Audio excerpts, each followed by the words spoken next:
예레미야 애가를 시작했는데요. 지난주에 우리 한 거 한번 잠깐 아주 개략적인 것만 한번 이렇게 되새겨 보면 좋겠습니다. 예레미야 애가는 누가 지은 거라고 그랬죠? 예레미야가, 그죠? 뭐 여러 설이 있지만 정통이 예레미야가 지은 애가다, 그렇게 합니다. 언제쯤 지어졌어요? 예루살렘 유다가 멸망하고 난 바로 직후 586년에 망했으니까 그 다음에 585년에서 한 580년 이 사이, 이때 당시는 예레미야가 이집트로 끌려가 있었습니다. 그때 바벨론이 유다를 멸망시키고 그달랴를 총독으로 임명했는데, 그 총독을 왕족 이스마엘과 이런 몇 사람이 그달랴를 죽이고, 그 다음에 바벨론하고 대적하려고 그러다 보니까 자신이 없으니까 백성들을 끌고 이집트로 도망간 거예요. 그때 예레미야도 이집트로 끌려갔습니다. 그래서 예레미야 예가는 아마 이집트에 끌려가서 이집트에서 기록되었을 것이다, 이렇게 추정합니다. 예레미야 애가의 특성, 첫 번째 생각해 볼 것은 형식상 아크로스틱 기법이다 그랬습니다. 아크로스틱 기법으로 지어진 시다. 아크로스틱 기법이라는 것은 히브리 문자 알파벳 처음부터 22개가 있는데 그 문자 첫 음을 두운으로 해서 그렇게 지어진 것입니다.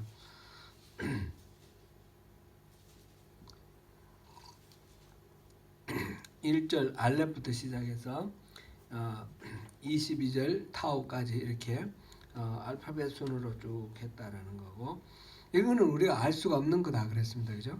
그리고 표현의 특징상 어떤 특징이 있다고 그랬습니까? 감성적이다 그랬습니다. 그죠? 역대 하나 열왕기 하에도 똑같이 유다가 멸망하는 장면이 있는데, 그거는 역사서술 방법으로 그렇게 했고, 또 예레미야와 에스라에도 이 부분이 기록되어 있는데, 그거는 예언자의 입장에서 에스겔, 예레미야와 에스겔 예언자 입장에서 그렇게 되어 있습니다. 그 다음에 절망과 비탄 속에서 하나님의 은총에 대한 소망을 가지고 있다 그랬습니다. 이게 5장이 있는데, 그죠? 5장이 있는데 마지막 5장은 아크로스틱 기법이 아니라고 그랬습니다. 그래도 똑같이 22절로 이렇게 되어 있습니다. 그렇게 되어 있는데, 말하자면 이 1장도 22절, 2장도 22절, 3장은 66절, 4장은 22절, 5장 22절.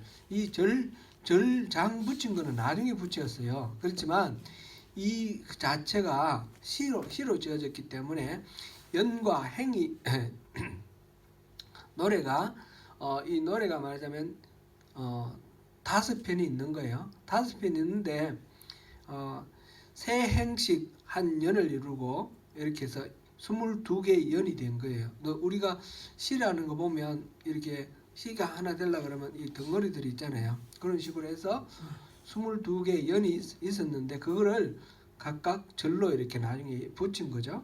붙인 거는 그렇지만 그걸 그냥 그대로 우리가 이해를 하면 되겠습니다. 22절이 있다, 이렇게. 그래서 이 중에 가장 핵심은 어느 거라고 그랬습니까? 몇 장입니까?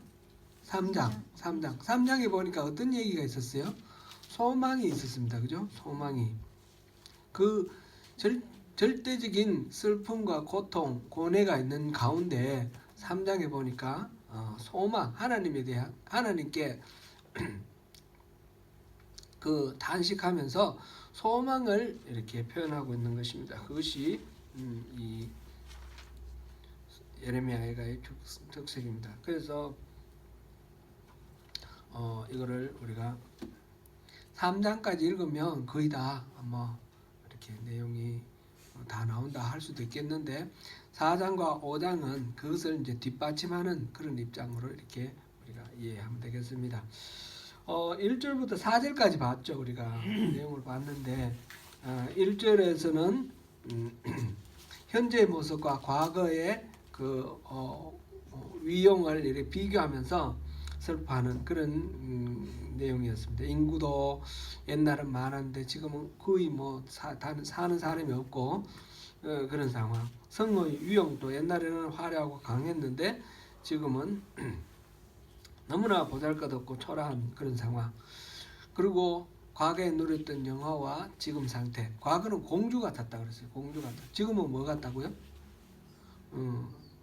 과부와 같은 그런 가난한 과부. 과부라는 것은 스스로 자립할 수 없는 아주 약자, 아주 외롭고 힘들고 이런 가난하고 어려운 그런 사람을 말합니다. 그 다음에 또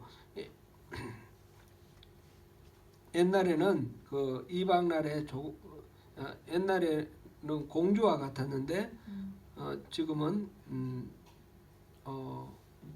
그 강제 노동하는 그런 신세가 됐다 그런 거 있었고요. 2절에서는 밤에도 잠을 못 이루고 있는데 왜 밤에 잠을 못 이룬다 그랬습니까? 친구 사랑하던 자들 사랑하던 자들 중에 위로하는 자가 없고 친구들도 다 배반했다. 옛날에 이스라엘의 동맹들이었던 나라들이 다 등지고 오히려 이제 조롱하고 그렇고 있는 상황입니다. 3절 4절에서 우리가 본 거는 백성은 포로가 되었고 성전 예배도 끊어지고 성전 물론 파괴되었으니까 그렇고 시온을 향한 그 길 시온 대로를 향해서 노래 부르며 올라가던 그런 순례의 자의 발길이 다 끊어진 그런 상태입니다. 그리고 그때 같이 춤추던 처녀들의 모습 이런 것들이 없어졌다 그랬습니다. 5절부터 들어가 보겠습니다. 그의 대적들이 머리가 되고 그의 원수들이 형통함은 그의 죄가 많음으로 여호와께서 그를 공고하게 하셨습니다. 이게 완전히 뒤바뀌었습니다. 그죠? 대적들은 옛날에는 다 이 유다의 발 아래 다 밟혀 있었던 그런 그런 대적들 에돔이나 암몬이나 뭐 이런 모압이나 그랬는데 그 다윗 왕 때 솔로몬한테 다 정복당했잖아요. 그죠? 그랬는데 조공바치고 그랬는데 지금은 오히려 더 머리가 돼 있고 그런 상황이고 원수들이 형통했다. 모든 일이 다 거꾸로 돌아가는 것 때문에 안타까워하고 힘들어하고 그런 상황입니다. 어린 자녀들도 대적에게 사로잡혀 갔다. 그렇게 단식합니다. 5장 5절 끝에 그 다음 6절 딸 시온의 모든 영광이 이 예루살렘 성이라 캐슬 성을 말할 때 이거는 전부 성이 여성입니다. 우리 한국말은 성이 없지만 이 히브리 말도 성이 있고 서양 말들 보면 성이 있잖아요. 이 캐슬이라는 게 성입니다. 그래서 예루살렘, 시온, 성은 그래서 여인으로 비유가 됩니다. 과부나 또는 공주나 지금 이렇게 딸 시온 이렇게 여성으로 이렇게 비유가 되어 있다라는 것이죠. 그 모든 영광이 떠나갔고 그의 지도자들은 꼴을 찾지 못한 사슴들처럼 뒤쫓는 자 앞에서 힘없이 달아났도다. 권력을 가진 사람들, 정치적 지도자들 이런 사람들 전반적으로 그렇겠지만 특별히 여기서 우리가 볼 수 있는 것은 유다가 멸망당할 때 왕이 누구였어요? 그때 왕 기억나세요? 유다의 마지막 왕 시드기야가 어떻게 죽었는지 혹시 기억납니까? 우리가 바로 앞에 예레미야 끝에 보면 나오니까 예레미야 한번 읽어보시죠. 예레미야를 읽어보시면서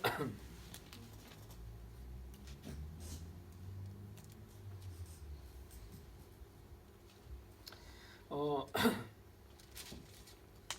52장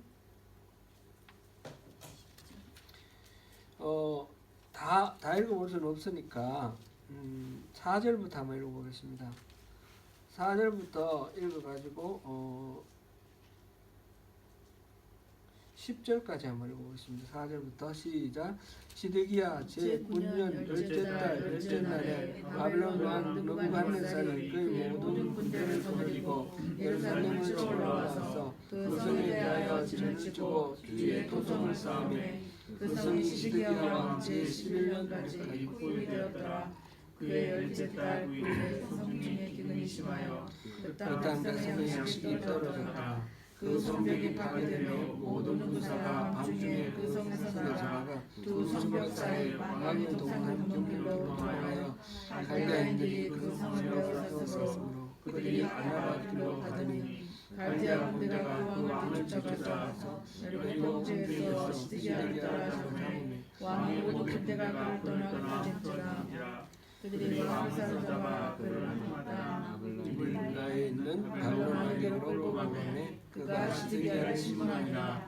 바벨론 왕이 시드기야의 아들들을 그의 앞에서 죽이고 또 라블라에서 유다의 모든 관을 죽이고 11절 시드기야의 두 눈을 빼고 솥사슬로 그를 결박하여 바벨론 왕이 그를 바벨론으로 끌고 가서 그가 죽는 날까지 옥에 가두었더라. 이게 지금 열왕기 하에도 이렇게 기록되어 있고요. 지금 예레미야에도 이렇게 기록되어 있습니다. 마지막 왕 시드기야가 죽는 잡히고 죽을 때까지 그 모습이 너무 참혹하고 처참한 거죠. 이 사람이 마지막 포위당에 있는 상태에서 막성이 무너지고 이러니까 도망을 간 거예요. 그 포위 사이로 성벽 사이로 이렇게 몰래 도망을 가가지고 여리고까지 도망가서 잡혔습니다. 처음에 도망갈 때는 따라오는 뭐 이렇게 신하들도 있고 또 호위 병사들도 있고 했는데 가다가 다 뿔뿔이 다 흩어져 버리고 마지막 자기가 잡혀가지고 그래가지고 자기 앞에서 그 왕자들이 다 죽임 당하는 걸 직접 그 눈으로 보고 그 다음에는 눈알이 뽑힌 상태에서 쇠사슬로 묶여서 바벨론으로 끌려가서 거기서 죽었습니다. 감옥에서. 가장 비겁하고 죽으면 자기만 도망가면 백성들은 어떻게 되는 거예요? 그 성에서 죽으면 끝까지 거기서 죽든지 이왕 이길 수는 없다. 뭐 패배를 이제 자인하는 그런 상태인데 자기만 살겠다고 도망을 가다가 잡혀서 죽어서 아주 말로가 아주 비참한 그런 모습입니다. 이걸 보면 우리나라 역사에도 비슷한 게 생각이 나요. 누가 생각납니까? 막 도망간 사람 있잖아요. 백성들 놔두고. 임진왜란 때 선조임금이 이렇게 막 도망을 했어요. 참 그때 일본은 100년 동안의 그 전국 시대를 거치면서 전쟁으로 단련됐어요. 모든 무사들이 전쟁이 아주 훈련이 많이 되고 그래가지고 아주 전쟁 기술자 전문가들이 됐는데 조선은 반면에 전쟁이 없이 200년이 지나가면서 너무 평화 속에 사니까 이 전쟁을 거의 잊어버린 거예요. 그런 상태에서 전쟁이 시작됐는데 부산에 들어오고 한양까지 가는데 20일 걸렸습니다. 부산부터 한양까지 요즘 고속도로로 뚫렸는데 고속도로가 한 500km 돼요. 500km 되는데 이거를 20일 만에 주파를 했다면 몇 킬로 간 거예요? 계산이 잘 안 되죠. 하루 25km 간 거예요. 그죠? 하루 1시간에 4km 걸어가면 한 6, 7시간? 그러면 걸을 수 있는 그런 거리예요. 그러니까 부산에서 한양까지 그렇게 부지런히 걸어가지고 20일 만에 겨우 도착할 거리인데 전쟁을 하면서 갔는데 20일 만에 도착했다는 거예요. 부산진 그리고 동래성 이렇게 함락시키고 올라가면서 계속 전쟁을 했을 거 아니에요. 별로 전쟁도 못했습니다.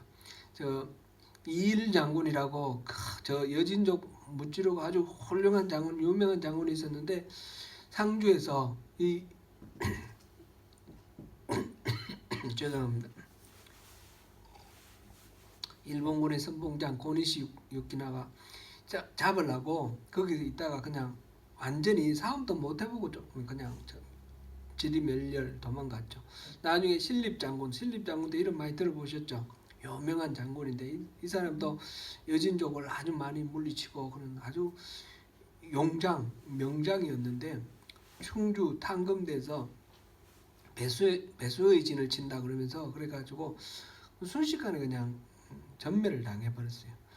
그러니까 전쟁 같은 전쟁도 없이 파죽지세로 올라갔습니다. 올라갔는데 그때 선조 임금이 판검대에서 이 신립장군이 졌다는 소식 듣고 바로 그냥 한양을 떠나서 도망을 갑니다. 그리고 의주까지 갔죠. 의주는 바로 압록강 거기 아닙니까? 거기까지 갑니다. 백성들이 나중에 나중이 아니라 왕이 도망가고 없다는 사실을 알고 백성들이 얼마나 황당했겠습니까? 나라가 지금 완전히 전란이 일어났으면 같이 뭐 싸우자든지 아니면 도망가라 그러든지 혼자 밤에 새벽에 몰래 도망가 버린 거예요. 보니까 왕은 도망갔고 자기들만 남았고 그러니까 다 불태워버렸어요. 백성들이 서울 한양에 불을 질러가지고 백성들이 분노 때문에 그런 비슷한 사건이 또 있었어요. 현대사에도 있어요. 6.25 때 6월 25일 새벽에 북한군이 쳐내려왔는데 이 전쟁이 일어난 줄도 모르고 있다가 나중에 보니까 한 이틀 만에 이 미아리 고개로 막 넘어들어오는 거예요. 그리고 27일 날 새벽에 이승만 대통령이 도망갔어요. 27일 날 새벽에. 그러니까 저기 들어온 지 딱 2일 되는 날 도망갔어요. 그런데 도망가면서 계속 라디오에서는 저걸 우리가 끝까지 지킨다 그러면서 내일이면 압록강에서 우리가 평양에서 점심 먹고 압록강에서 저녁 먹는다 그러면서 백성들한테 걱정 말라고 안심하라고 그러고 혼자 도망가 버렸어요. 그러고 난 그 다음 날은 이제 인민군이 이제 들어오니까 한강 인도교 폭파시키고 한강 다리 다 끊어버렸어요. 백성들은 못 모르고 있다가 막 인민군이 들어오니까 피난 가려고 그러는데 피난 가는 중에 그 다리 위에 수만 명이 있는데 그대로 폭격해가지고 다리를 끊어가지고 그 자리에서 죽게 하고 그 다음에 나머지 사람들 다 갇혔잖아요. 물론 좀 급했을 겁니다만은 너무 그렇게 하는 것이 참 백성들은 돌아보지 않고 자기들만 살려고 하는 그런 것이 좀 비참해 보입니다. 너무. 근데 안 그러면 어떡할 거냐 뭐 이런 생각도 한 번 더 하죠. 대통령이 잡히면 어떡할 거냐 그런 생각도 해볼 수 있습니다. 우리나라에서도 대표적으로 왕이 붙들린 그런 전쟁이 있었지 않습니까? 병자호란 때 그 여진족이 나라를 이루어서 후금을 했다가 나중에 청나라로 이렇게 됐는데 후금 때 한 번 쳐들어왔어요. 그게 이제 정묘호란. 그리고 그때는 이제 오랑캐라고 이 여진족을 이렇게 우리가 조공받고 그러다가 형제의 관계로 이렇게 바뀌었어요. 그러고 난 뒤에 이 후금이 청나라가 됐어요. 청나라가 되면서 우리 보고 우리가 신하가 되고 황제로 대접하라. 그러니까 이 조선에서 그 물정 모르는 조선 그 신하들이 주장만 섬기고 이런 사람들이 그걸 거부를 했어요. 거부를 하니까 이 청나라 홍타이지 그 새로운 청나라의 황제가 명나라와 전쟁을 하기 위해서 먼저 배후에 있는 위협 요소인 조선을 친다 해서 쳐들어왔는데 김화병을 이끌고 12월 28일 날 들어왔어요. 12월 이 물론 음력입니다. 12월 28일 날 들어왔는데 1월 10일 날 한양을 접수를 합니다. 며칠 만이에요? 14일 만에 보름도 안 되는 거예요. 그러니까 급해가지고 인조가 남한산성으로 피신을 했는데 남한산성을 이렇게 청나라가 포위를 했어요.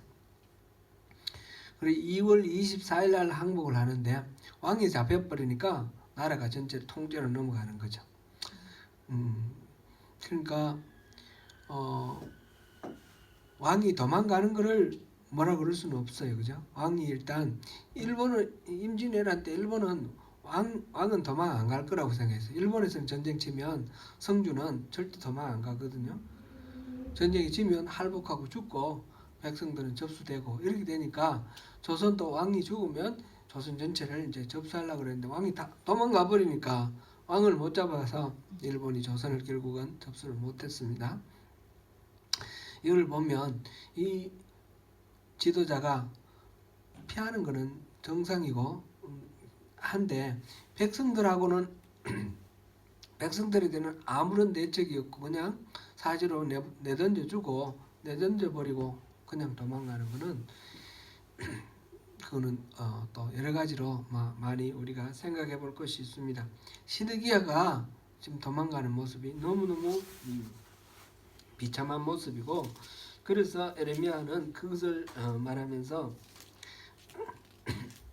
꼴을 찾지 못한 사슴들처럼 뒤쫓는 자 앞에서 힘없이 달아났도다. 그렇게 표현을 했습니다. 예루살렘의 계속해서 예루살렘의 그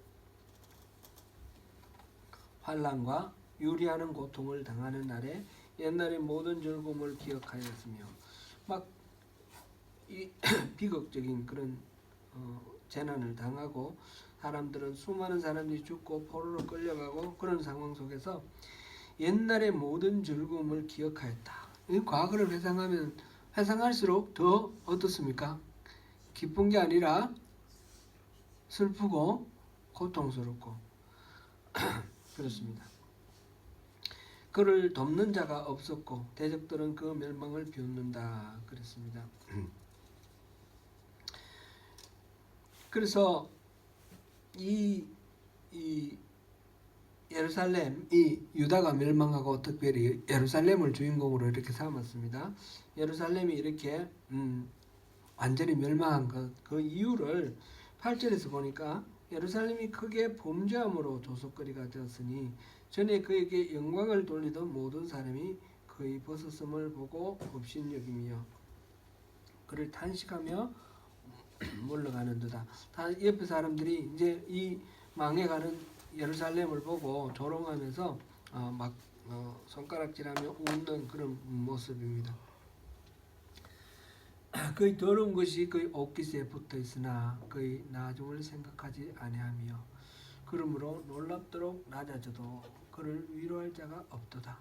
여호와여 원수가 스스로 큰 체하오니 나의 환난을 감찰하소서. 지금 죄, 더러운 것 이런 것으로 지금 표현을 했습니다. 이 망하게 된 예루살렘의 그 모든 것들이 바로 그런 것 때문에 범죄함 때문에 하나님으로부터 고통당하고 더러운 것 때문에 이렇게 조롱당한다 그렇게 표현을 했습니다. 이 슬픔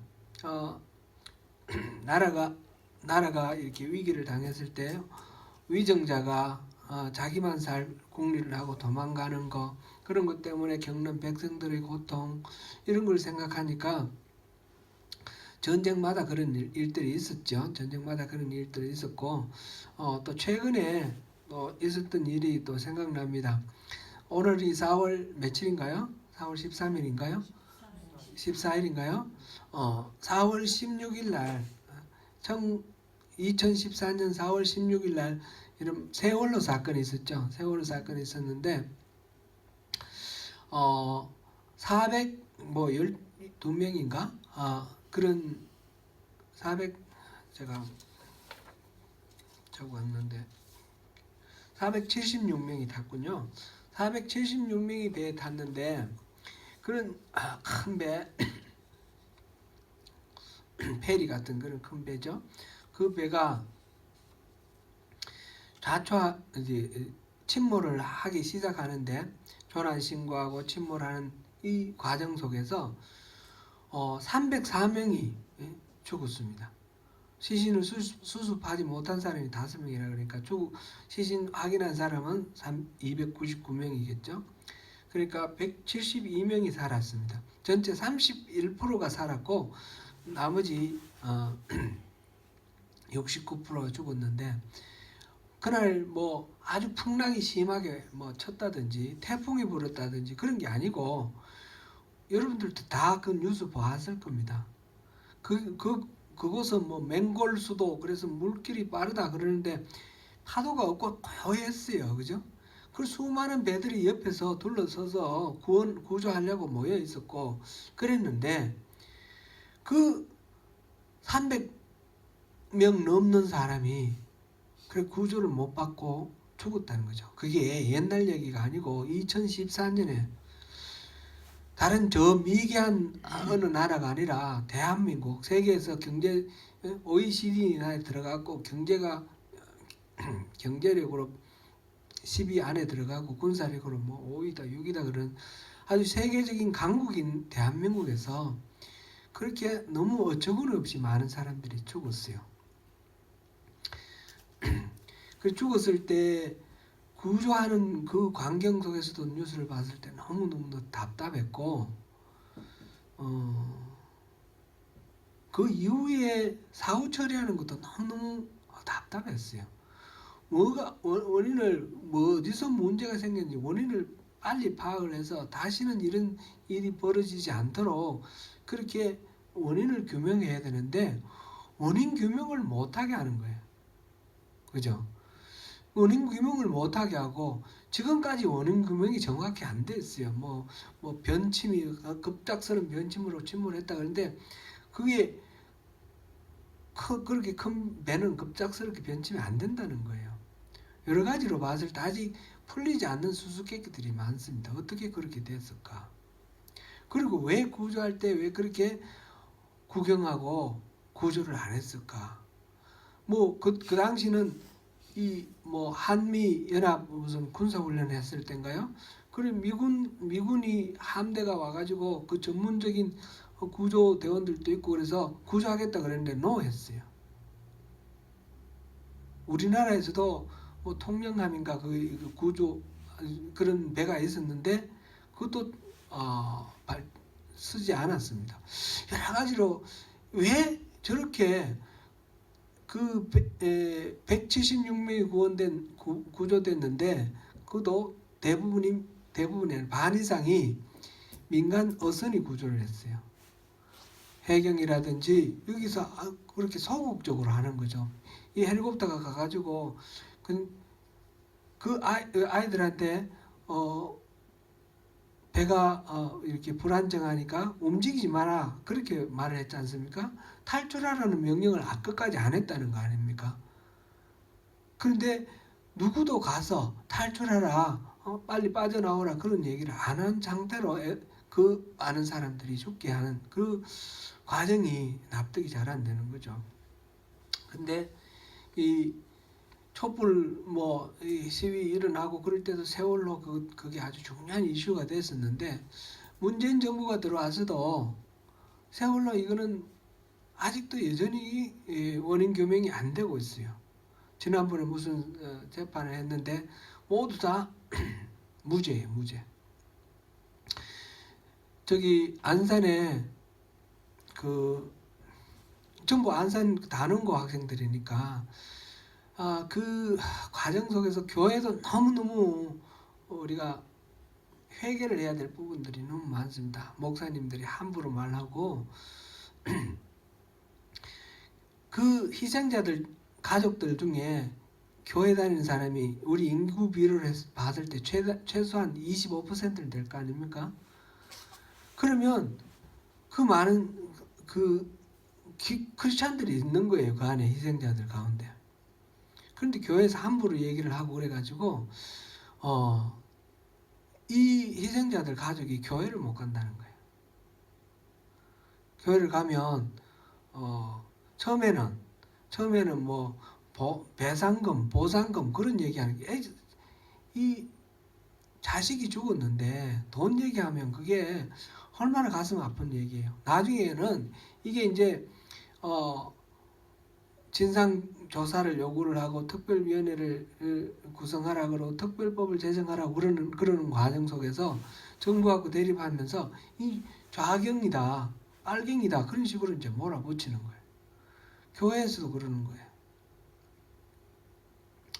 그 안산의 화정교회 박인환 목사님이라고 계시는데 그분이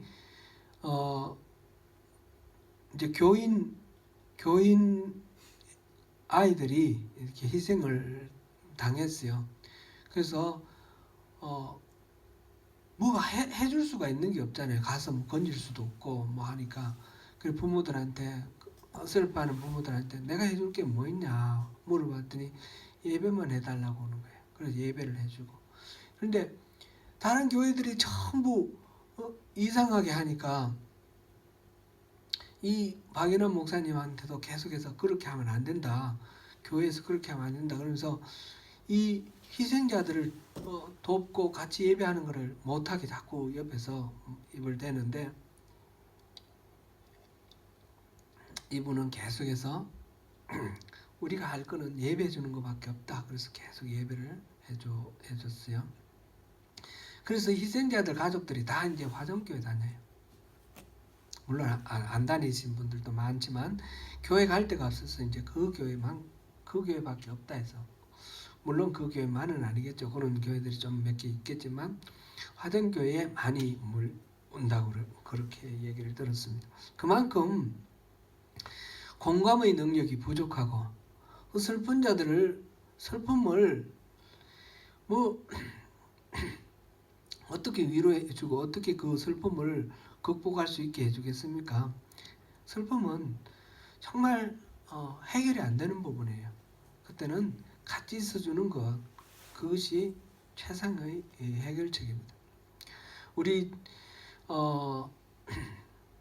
둘째 딸이 일찍 죽었는데 이 아이를 장사를 지내고 그러는 과정 속에서 장례의식하는 과정 속에서 수많은 사람들이 수많은 거는 너무 좀 이상합니다만은 많은 분들이 오셔서 따스한 말로 위로해 주시고 격려해 주시고 하셨는데 근데 그 중에 다 가장 기억나고 가장 뚜렷하게 이 마음속에 와닿는 분은 우리 직장의 우리 선배 중에 한 분이신데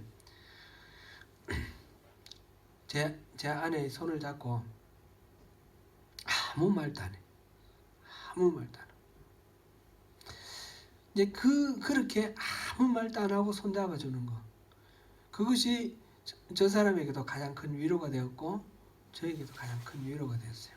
물론 다른 분들이 따스한 위로, 격려 그것도 다 힘이 되었지만 가장 큰 힘은 아무 말 안 해도 함께 해준다라는 거. 그것을 뚜렷하게 이렇게 나타내주는 손잡아주는 것 그것이 어떤 기억이 납니다.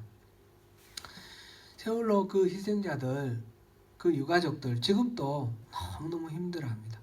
지금도 청와대 앞에서 뭐 시위하고 막 그러더라고요. 진상조사 뭐 그걸 하라고 그러는데 우리 교회가 너무너무 그 부분에 대해서 죄를 많이 졌어요. 많은 교회들이 죄를 많이 지고 함부로 말하고 왜 수학여행 경주나 가지 제주도로 갔냐 그리고 그것도 목사가 한 말이에요. 또 이 나라가 죄가 많아가지고 그 아이들 벌 받았다 그렇게 말하는 것도 목사가 한 말이에요. 유명한 교회 목사들 그 함부로 하는 말 한마디 두 마디가 그 당사자들이 얼마나 비수같이 가슴을 찌르겠습니까? 우리가 에레미야 애가 지금 슬픔, 고통을 노래하는 이것을 보는데 본인들은 스스로 나의 죄 때문이다, 이렇게 돌아볼 필요가 있어요. 우리가 어떤 어려움을 겪을 때에 이 어려움이 꼭 하나님이 나를 징계해서 그런 건 100% 그런 건 아닙니다. 그렇지만 자기 자신에 대해서는 자기 혹시 무슨 죄가 있나, 내가 회개할 것이 뭔가, 그걸 돌아보는 것이 하나님 앞에 우리가 마땅한 태도이죠. 그러나 다른 사람의 아픔과 고통을 보고 너는 무엇 때문에 이 벌을 당한다, 너는 무엇 때문에 이 재난 당한다. 인도네시아에서 그 쓰나미가 났을 때 인도네시아 사람은 이슬람교를 믿기 때문에 하나님이 징계하셨다 그랬어요. 10만 명이 죽은 그 어마어마한 재난을 두고 그렇게 말을 했어요. 그런 다른 사람들의 고난과 슬픔과 아픔에 대해서는 그렇게 말하면 안 되는 거죠. 절대로 안 되는 거죠. 오늘 여기 보니까 예루살렘이 크게 범장으로 조석거리가 되었으니, 이거는 자기 스스로 하는 말이에요. 그죠? 이거는 예레미야가 계속해서 요시야 왕 때부터 시작해서 계속해서 이 선지자 활동을 했지 않습니까? 하나님의 말씀을 선포하는 가운데 가장 이스라엘 사람들이 문제가 되었던 것은 하나님의 말씀을 안 듣는다는 거였어요. 그 당시 예레미야는 이집트를 믿지 말고 바벨론에게 항복하라는 것이었어요. 예레미야서의 전체의 줄거리는, 그죠? 바벨론에게 항복하고 이집트를 믿지 말라 그랬는데, 이 요야김 왕과 시드기야 왕과 계속해서 바벨론을 정복당해가지고 예루살렘을 이렇게 포위당해가지고 항복하고 난 뒤에 조공을 바치고 그 다음에 다시 이집트의 도움을 받습니다. 이집트의 도움을 받는데 이집트가 바벨론과 이렇게 적극적으로 싸워주거나 그런 게 아닙니다. 나중에 마지막에 예루살렘이 포위돼가지고 함락되기 직전에 이집트가 원군을 보냈습니다. 원군을 보냈는데 이 바벨론 포위하고 있던 바벨론군이 이집트를 향해서 출진을 하는 순간 이집트가 도망가 버렸어요. 바로 즉시 철군을 했습니다. 그러니까 이집트는 진짜 이 유다와 동맹을 맺어서 바벨론을 무찌를 의지가 없습니다. 그거는 BC 우리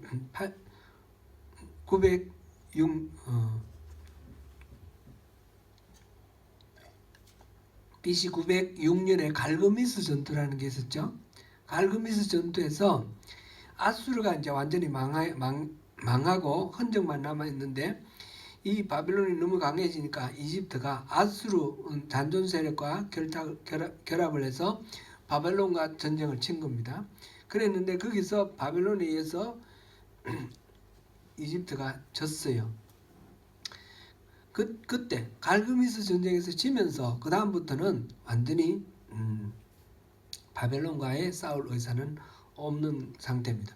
그런데 계속해서 그 이후에 이 586년에 망할 때까지 20년 세월 동안 계속해서 이스라엘은, 이 유다는 이집트와 동맹을 맺고 바벨론과 맞서는 겁니다. 그러다가 예루살렘이 3번이나 함락당하는 거죠. 느부갓네살이 3번이나 예루살렘을 정복을 합니다. 그래서 포로로 끌고 1차 포로, 2차 포로, 3차 포로로 끌려가는데 그때마다 항복했다가 다시 반역하고 항복했다가 다시 반역하고 그게 하나의 어떤 정치적 세력 간에 어느 것이 더 유리하냐 이런 이치를 따지는 그것으로 그랬을 수도 있겠죠.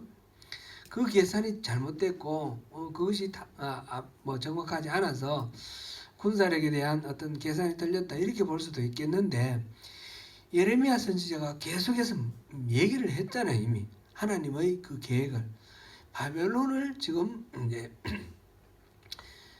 이 질서 세계의 질서에 바벨론을 맹주로 세운다라는 거. 이집트를 의지하지 말라는 거. 이집트는 갈대 썩은 갈대라는 거죠. 썩은 지팡이고 갈대고. 그러니까 이집트를 의지하지 말고 바벨론에 투항하라. 그거를 계속했는데 계속해서 이집트를 의지하는 것은 하나님에 대해서 거역한 것입니다. 하나님 말씀에 대해서 거부하고 거역한 것입니다. 그렇게 해서 이렇게 조롱을 당하고 모든 것을 빼앗겠다. 그래서 10절에 보니까 대적의 손을 써서 그의 모든 보물들을 빼앗았나이다. 대적이 손을 펴서 그의 모든 보물들을 빼앗았나이다. 주께서 이미 이방인들을 막아 주의 성에 들어오지 못하도록 명령하신 그 성소에 그들이 들어간 것을 예루살렘이 보았나이다. 신명기 23장 3절 말씀 우리 한번 찾아볼까요?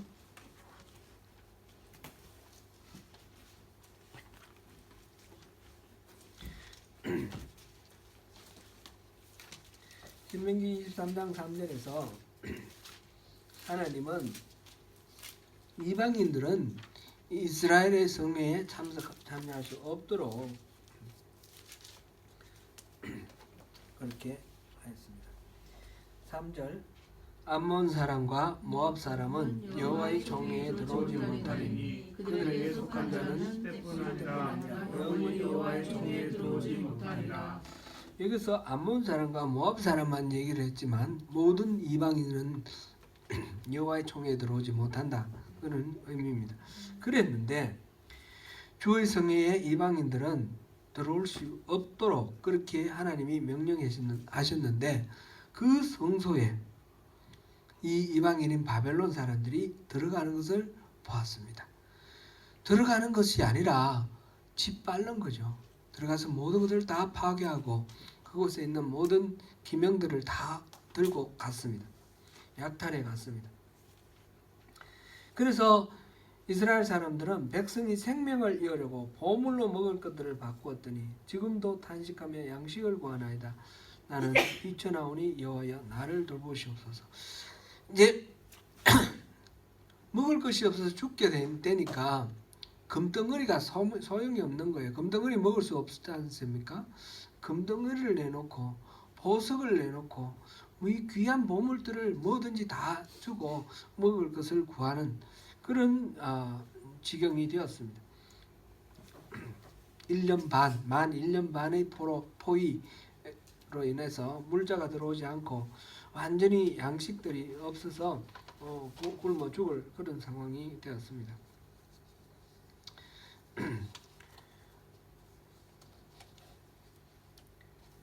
이제 그렇게 비참한 그런 상황이 되었고 그래서 12절에 보니까 지나가는 모든 사람들이 너희에게 지나가는 사람들에게 이제 하소연합니다. 너희에게는 이런 일이 있을 것 같지 않는가? 너희들은 이런 고통이 없는가?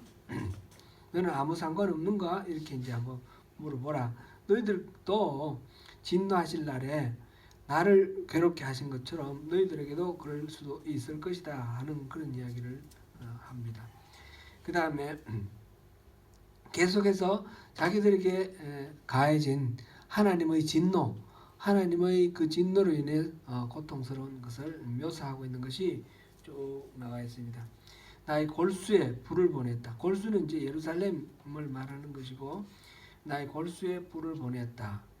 그리고 이기게 하시고 내 발 앞에 그물을 쳤다. 그 다음에 그래서 완전히 피곤하게 했다. 그 다음에 죄악의 멍에를 손으로 묶고 얽어 내 목에 올렸다. 멍에를 올렸다. 목에 올렸다. 그 다음에 감당할 수 없는 그런 자의 손에 나를 넘겨주었다. 이렇게 또 밑에 보니까 성회를 모아 내 청년들을 부수시며 처녀 딸 유다를 내 주께서 술틀에 밟으셨다. 술틀에 밟는다는 건 뭐예요? 술을 포도주 만들 때 포도를 따가지고 이렇게 통에 넣어놓고 발로 밟아가지고 그렇게 이제 껍질을 까고 뭐 이렇게 하는 그 술틀에 밟는 거, 그렇게 해서 엮여서 이제 포도주 만드는 그런 거죠. 그 존 스타인베그의 분노의 포도 뭐 그것도 그런 거를 이미지로 해서 만든 소설의 그 제목이죠. 술틀에 밟는다는 것은 잔인하게 짓밟는다, 짓이긴다, 그런 의미를 갖는 말입니다. 그런 식으로 우리가 짓이김을 당했고 고통을 당했다. 그렇게 해서 모두들 이제 계속해서 위로함이 없고 고통하는 그런 이야기들이 나와 있습니다. 18절, 19절